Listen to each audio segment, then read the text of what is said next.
नमस्कार, आप देख रहे हैं न्यूज़ वन इंडिया। मैं हूं आपके साथ उन्नति भटनागर। बुलेटिन की शुरुआत बड़ी खबर के साथ। वाराणसी दौरे पर सीएम योगी आदित्यनाथ काशी विश्वनाथ मंदिर में पूजा अर्चना की है। सीएम योगी आदित्यनाथ ने लाभार्थियों को चेक और प्रमाण पत्र भी वितरित किए हैं। 9 साल में देश में नए मानक गढ़े गए हैं। अमेरिका में पीएम मोदी का भव्य स्वागत हुआ। ये बड़ी बातें आपको बता रहे सीएम योगी आदित्यनाथ की।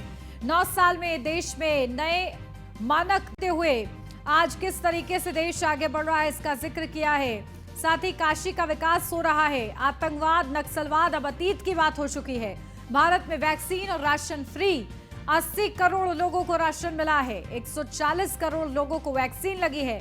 विकास पर जोर दिया जा रहा है। तो काशी में सीएम योगी आदित्यनाथ का विशेष कार्यक्रम, एक तरफ भक्ति और दूसरी तरफ सौगात दी उन्होंने। और इस मौके पर सीएम योगी आदित्यनाथ ने जिक्र किया कि देश और प्रदेश किस तरीके से आगे बढ़ रहा है। इन 2 तस्वीरों के जरिए आपको उनका कार्यक्रम दिखा रहे। काशी विश्वनाथ में पूजा अर्चना वो करते नजर आए। लाभार्थियों को चेक और प्रमाण पत्र भी सीएम योगी आदित्यनाथ ने वितरित किए हैं। और इसी के साथ साथ उन्होंने महत्वपूर्ण बातों का जिक्र भी किया है। आपने भी देखा होगा कल मिस्र में प्रधानमंत्री मोदी जी को वहां का सर्वोच्च नागरिक सम्मान प्राप्त हुआ। सुशासन का जो मॉडल भारत जैसे दुनिया के सबसे प्राचीन और सबसे बड़े लोकतंत्र के अंदर प्रधानमंत्री मोदी जी ने स्थापित किया है। आपदा के समय नागरिकों की सेवा, उसको अवसर के रूप में कैसे बदलना है, जो मॉडल मोदी जी ने दिया है, आज दुनिया उसके प्रति आकर्षित है, अभिभूत है। और दुनिया के अलग अलग देशों में जहां कहीं मोदी जी जाते हैं, वहां का सर्वोच्च नागरिक सम्मान मोदी जी को देने के लिए वो देश उतावला होता है। कल मिस्र ने अपना सर्वोच्च नागरिक सम्मान मोदी जी को अर्पित करके एक बार फिर से मोदी जी के नेतृत्व की न केवल सराहना की, बल्कि मोदी मॉडल आज न केवल भारत के लिए बल्कि दुनिया के लिए भी एक आकर्षण और कौतूहल का विषय बना हुआ है। यह हम सब ने कल देखा है। भाइयों बहनों, आज दुनिया वैश्विक मंच पर भारत जहां अपनी एक नई प्रतिष्ठा के साथ उभरा है, एक नए भारत के रूप में दुनिया भारत को आपदा के समय, विपत्ति के समय संकट मोचक के रूप में देखती है। वहीं दूसरी ओर भारत की सीमाओं की सुरक्षा, सुदृढ़ होती हुई सीमाएं, आज कोई दुश्मन भारत की सीमा में घुस करके भारत की सीमाओं पर आक्रमण नहीं कर सकता। भारत के नागरिकों की सुरक्षा में सेंध नहीं लगा सकता। भारत के अंदर अव्यवस्था नहीं फैला सकता। आतंकवाद, अलगाववाद और नक्सलवाद अब एक अतीत की वस्तु बनती जा रही है। आज भारत ने अपनी स्थायी और आंतरिक सुरक्षा को सुदृढ़ किया है। तो भाइयों बहनों, इंफ्रास्ट्रक्चर का मॉडल क्या होना चाहिए, वाराणसी भी उसका एक उदाहरण है। वाराणसी में वायु सेवा कई गुना बढ़ी है। रेलवे की सेवाएं देश के अलग अलग क्षेत्रों के लिए बढ़ी है। सड़क मार्ग से जहां से भी कोई काशी आना चाहेगा, 4 लेन और 6 लेन की कनेक्टिविटी काशी के लिए आज सब जगह से मौजूद है। और काशी के अंदर भी ट्रैफिक की व्यवस्था, पहले काशी में लोग आने से इसलिए डरते थे कि घंटों जाम में फंसना पड़ेगा। जाम की समस्या का समाधान का रास्ता लगभग। जनसंघ के दौर के नेता रहे बीजेपी के राज्यसभा सांसद हरद्वार दुबे का तड़के सुबह 4 बजे दिल्ली में निधन हो गया। आगरा में उनका अंतिम संस्कार किया जाएगा। तो मौजूदा बीजेपी के राज्यसभा सांसद रहने के साथ ही आगरा की छावनी विधानसभा से 2 बार विधायक भी रहे थे। हरद्वार दुबे को हार्ट की प्रॉब्लम होने के चलते दिल्ली के फोर्टिस अस्पताल में भर्ती कराया गया था, जहां इलाज के दौरान उनका निधन हो गया। बता दें कि 74 वर्ष की उम्र में हरिद्वार दुबे ने अंतिम सांस ली है। हरिद्वार दुबे की मौत की खबर मिलते ही आगरा समेत ब्रज क्षेत्र में भाजपाइयों और उनके समर्थकों और शुभचिंतकों में शोक की लहर दौड़ पड़ी। हरिद्वार दुबे लंबे अरसे से राजनीति में सक्रिय थे।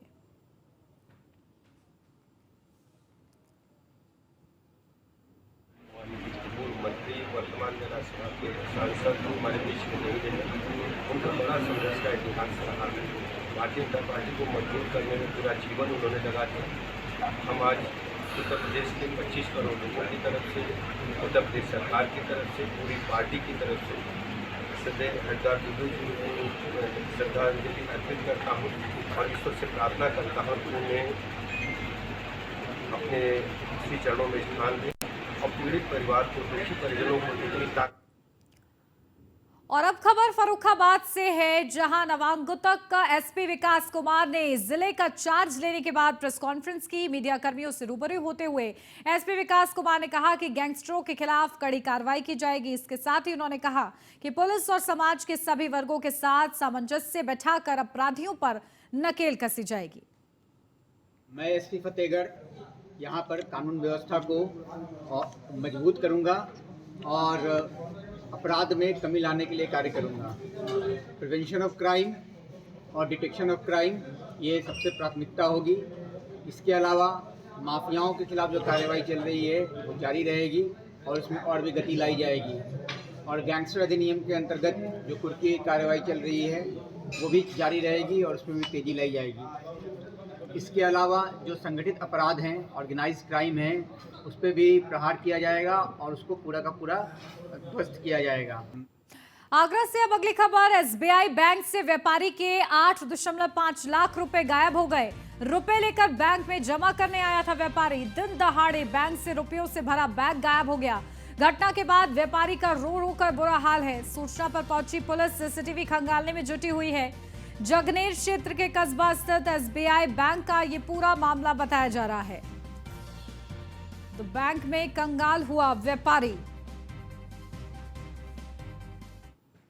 मेरी खाद बीज की दुकान है, मैं वहाँ से 8.5 लाख रुपए बैग में रख के लेके आया और बैग में रख के लेके मैं केबिन अंदर गया जहाँ में हम रोज पैसे डालते हैं। मेरे आगे और भी करंट वाला एक पैसे डाल रहा था, मैं उसके पीछे खड़ा था और उनके केस में थोड़ा सा केस बचा हुआ था। मैंने बस यही पूछा है कि बस मैंने भाई आपका कितना गड्डी है, जब तक तो मेरे केस उठा लेगा कोई 8.5 लाख रुपये। बैंक में जो होते हैं गार्ड वो तो वहीं खड़े थे। बताओ मेरी उसमें क्या गलती है? मेरे को रास्ते में छिल ले जाता, मेरी गलती थी। मेरे बैंक में से केबिन में से पैसे गायब हो गए 8.5 लाख। अपडेट ले लेते हैं, हमारे संवाददाता जोगेंद्र सिंह हमारे साथ जुड़ गए हैं आगरा से। जोगेंद्र, क्या कुछ जानकारी है? देखिए, बड़ा ये पूरा मामला है, व्यापारी के साथ ये बड़ी धोखा हुआ है। किस तरीके से बैंक से ही 8.5 लाख रुपए गायब हो गए, कैसे हुआ ये सब? क्या कुछ जानकारी दे रहे हैं जिम्मेदार?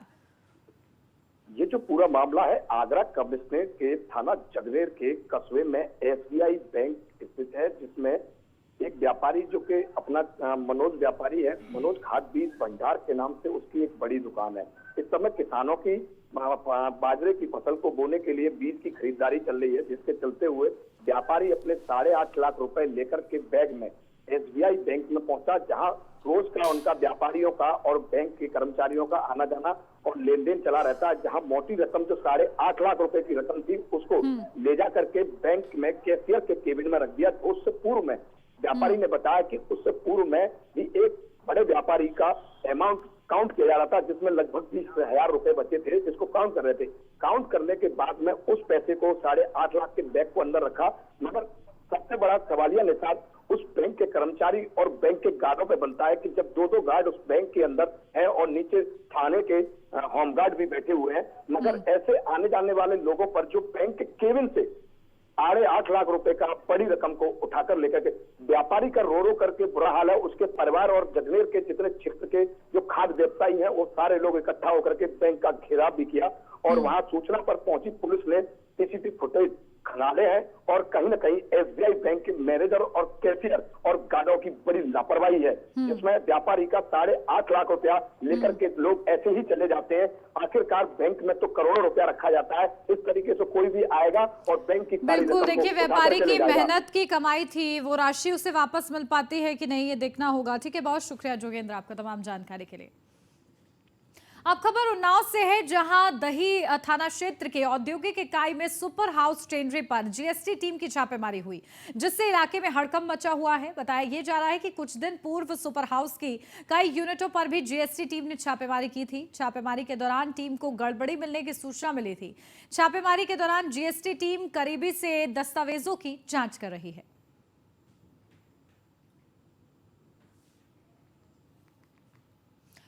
अपडेट लेते हैं, हमारे संवाददाता नीरज द्विवेदी हमारे साथ जुड़ गए हैं। नीरज, क्या कुछ जानकारी है? जीएसटी टीम की छापेमारी हुई, क्या कुछ हाथ लगा, क्या इस संबंध में जानकारी? जी देखिए, सुपर हाउस करके कुछ दिन पहले भी के जो है कई ठिकानों पर छापेमारी की गई थी। आज फिर जो है ये संयुक्त रूप से जो है जीएसटी की गड़बड़ी को लेकर के इनके छापेमारी की गई है, क्योंकि जैसे बताया जा रहा है कि लगभग 14 से 15 लोग हैं, यानी 15 सदस्य की टीम है, जिसमें जो है 3 गाड़ियों से ये लोग आकर के छापेमारी की है और दस्तावेज खंगाल है। क्योंकि जो वहाँ के जो कंप्यूटर हैं, जो लैपटॉप हैं, इन्होंने सारे अपने कब्जे में ले लिया है और टीम लगातार उस पर जो गहनता से जांच कर रही है, क्योंकि कहीं ना कहीं इस बात की सुगबुगाहट सामने आई है कि जो जीएसटी के जो इनका रख रखाव है, जो लेखा जोखा है, उसमें कहीं ना कहीं बड़ी गड़बड़ी है।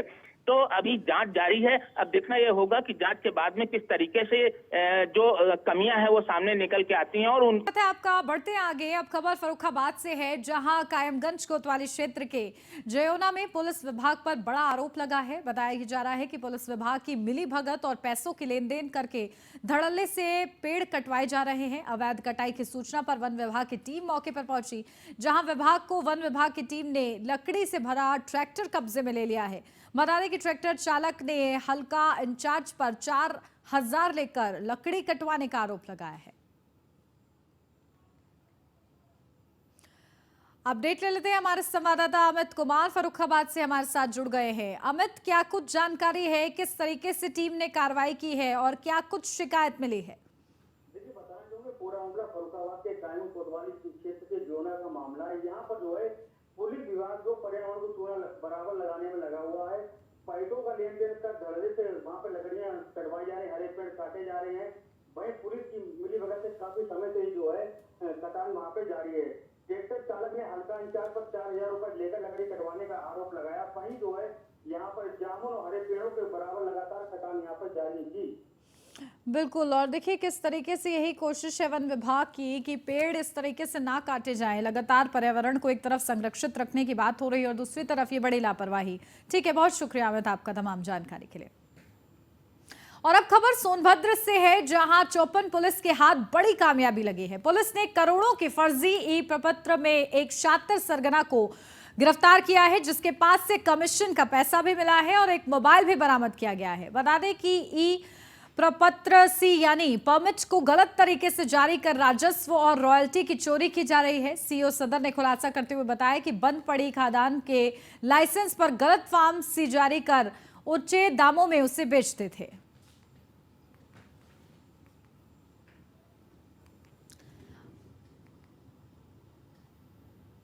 थाना चौपन के अंतर्गत मुकदमा अपराध संख्या 100/23 धारा 419, 420, 467, 468 और 471 के अंतर्गत एक मुकदमा दर्ज किया गया है, जो कि खनन विभाग के द्वारा कुछ बंद पड़ी हुई खदानों के माध्यम से उनके लाइसेंस पर गलत फॉर्म सी जारी करके और सरकारी राजस्व की और रॉयल्टी की चोरी का मामला खुल करके सामने आया है।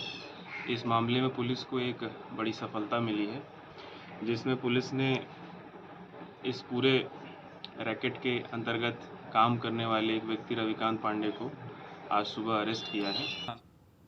अपडेट लेते हैं, हमारे संवाददाता संतोष मिश्रा जुड़ गए सोनभद्र से हमारे साथ। संतोष, क्या जानकारी? देखिए, बड़ी कामयाबी तो हाथ लगी है पुलिस के, लेकिन अभी भी मास्टरमाइंड गिरफ्त से दूर है। किस तरीके से इस पूरे मामले में अधिकारी जो है आगे कार्रवाई कर रहे हैं? ये मैं बता दूं आपको कि ये सोनभद्र में बहुत दिनों से जो कि अवैध खनन का ये खेल जारी चल रहा था और जिसको जो है कि लगातार शिकायतें मिल रही थी, जिसपे सीएम योगी ने भी इसे सख्त कार्रवाई करने का निर्देश भी दिया है, जिसको देखते हुए अधिकारियों ने लगातार छापेमारी का कार्रवाई किया और मुखबिर के सूचना पे ये पता चला है कि जो है कि बंद पड़ी खदानों का जो है कि परमिट जारी करके लाखों रुपए का जो है कि नगद कैश और मोबाइल भी बरामद हुई है और करोड़ों रुपए के राजस्व का सरकार को चूना भी लगाया गया है। मैं बता दूं कि इसमें पूरे खेल में जो मास्टरमाइंड मिर्जापुर का एक अभियुक्त है अभी, वो अभी फरार चल रहा है, जिसकी पुलिस लगातार दबिश दी रही है और जगह जगह उसका लोकेशन टेस्ट किया जा रहा है, जिसको अगर पुलिस के हाथे चढ़ता है तो बहुत लोगों का जो कहता लोग भी इस पे सम्मिलित है, जिनके खजानों का चल रहा है उसके बड़े पैमाने पर भंडाफोड़ होने की संभावना है। बिल्कुल, देखिए करोड़ों के राजस्व का नुकसान हुआ है, किस तरीके से भरपाई होती है और आगे कार्रवाई होती है देखना होगा। बहुत शुक्रिया संतोष आपका।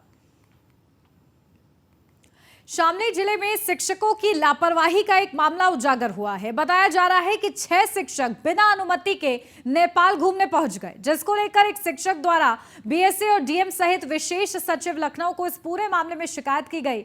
शिकायतकर्ता का कहना है कि बिना अनुमति के करीब आधा दर्जन शिक्षक नेपाल घूमने गए हैं, जिन पर विभाग द्वारा कोई एक्शन नहीं लिया गया है। शिकायतकर्ता का आरोप है कि बीएसए कुमारी कोमल ने शिक्षकों से करीब 10 लाख रुपए की रिश्वत ऐंठ ली है और शिक्षकों को केवल कारण बताओ नोटिस देकर छोड़ दिया है। दरअसल सभी शिक्षक शामली जनपद के अलग अलग विद्यालयों में प्रधानाचार्य या शिक्षक के रूप में कार्यरत है।